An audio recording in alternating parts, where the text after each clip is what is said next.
बिस्मिल्लाहिर्रहमानिर्रहीम अस्सलाम वालेकुम। Welcome back to my channel. तो कैसे हैं आप सब? उम्मीद करती हूँ कि आप सब ठीक होंगे, खुश होंगे और खैरियत से होंगे। और आप देख रहे हैं जिस तरह से आज मैंने बनाया है एक कहवा।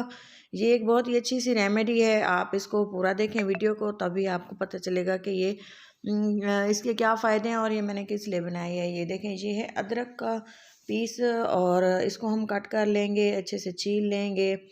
अदरक सेहत के लिए बहुत अच्छी होती है। ये नज़ला ज़ुकाम खांसी और जो हमें कोल्ड कफ सर्दियों में जो होता है, बहुत तंग होता है इंसान, गला ख़राब होता है, सीने की जकड़न होती है, उसके लिए ये बहुत मुफीद है। आज जो मैं कहवा बना रही हूँ उसके बहुत से फ़ायदे हैं, सर्दी में बहुत से काम आने वाला है। बच्चों को पिला सकते हैं, बड़े पी सकते हैं। ये देखें, अच्छे से मैंने इसको थोड़ा थोड़ा छोटा छोटा कट कर लिया है। अगर आप चाहें तो इसको जो है इससे ज़्यादा टुकड़ा भी आप इस्तेमाल कर सकते हैं, लेकिन मैं बना रही हूँ तकरीबन 2 कप 2 लोगों के लिए।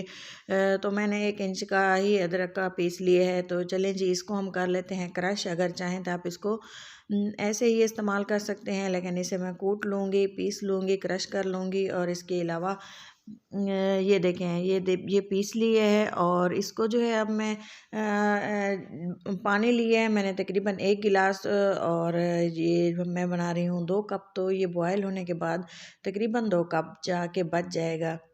तो इसको हम थोड़ा सा बॉयल आने देंगे पानी को। जब पानी में बॉयल आना स्टार्ट हो जाएगा तो मैं इसमें डाल दूँगी अदरक। ये देखें, पानी बॉयल हो चुका है।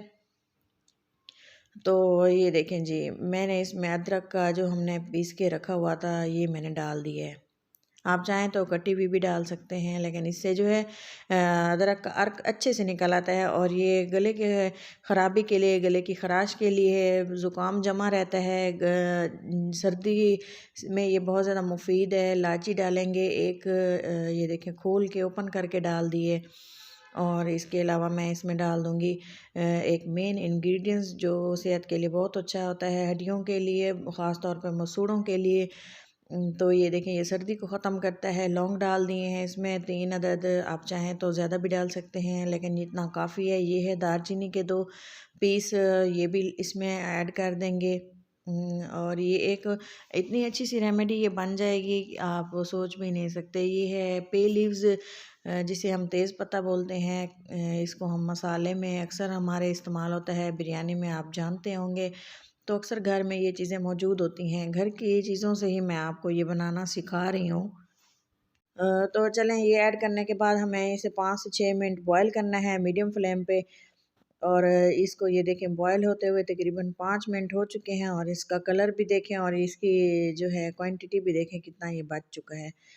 और ये अच्छे से बॉयल हो चुका है। इसको जो है हमने अब थोड़ी देर इसको ऐसे हिलाते रहना है, गैस की फ्लेम को बंद कर देना है, थोड़ा सा हमने इसको ठंडा कर लेना है। और इसके बाद ये देखिए, मैंने इसको छान लिया 1 कप में। अच्छा सा 1 कप लिए है, 2 कप में डालें आपकी मर्ज़ी है, लेकिन मैंने फ़िलहाल इसको 1 कप में डाल रही हूँ। तो अच्छे से हमने इसको ड्रेन कर लेना है, छान लेना है। और ये एक, अगर आप इसमें जो है चाहें तो, अगर आपको शुगर नहीं है तो आप इसमें एक ऐसी चीज़ डाल सकते हैं जो बहुत ज़्यादा सर्दियों में इस्तेमाल होती है, वो है हनी। शहद होता है, छोटी मक्खी का शहद हो या बड़ी का, जो भी आपके घर में अवेलेबल हो, ओरिजिनल हो। ये देखिए, मेरे पास ओरिजिनल है। तो मैं ये डाल रही हूँ, तकरीबन 1 चम्मच डालेंगे। और इसे आप जो है 2 दिन में 2 बार इस्तेमाल करें। एक सुबह के टाइम ये वाला कप आप पी लें, और एक शाम के टाइम 3 दिन इस्तेमाल करें। इंशाल्लाह आपकी खांसी, गला ख़राब हो और जिस तरह से भी खांसी हो, आपको आराम मिल जाएगा। क्योंकि ये बहुत ही फ़ायदेमंद है, घरेलू है, होममेड है। और इससे ऐसी चीज़ें हैं जो घर में हमारे मौजूद होती हैं, इसी से हम अपना इलाज कर सकते हैं। तो वैसे भी कोल्ड कफ़ में, ऐसे सर्दी के मौसम में बाहर भी नहीं जाया जाता, तो घर में ही इस तरह की चीज़ें हैं, तो इससे ही फ़ायदा उठाया जाए। मैंने सोचा कि आप लोगों के साथ शेयर करूं। तो अपना और अपनों का बहुत सारा ख्याल रखा करें, दुआ में याद रखा करें। अच्छी लगने की सूरत में वीडियो को लाइक करें। अल्लाह हाफिज़।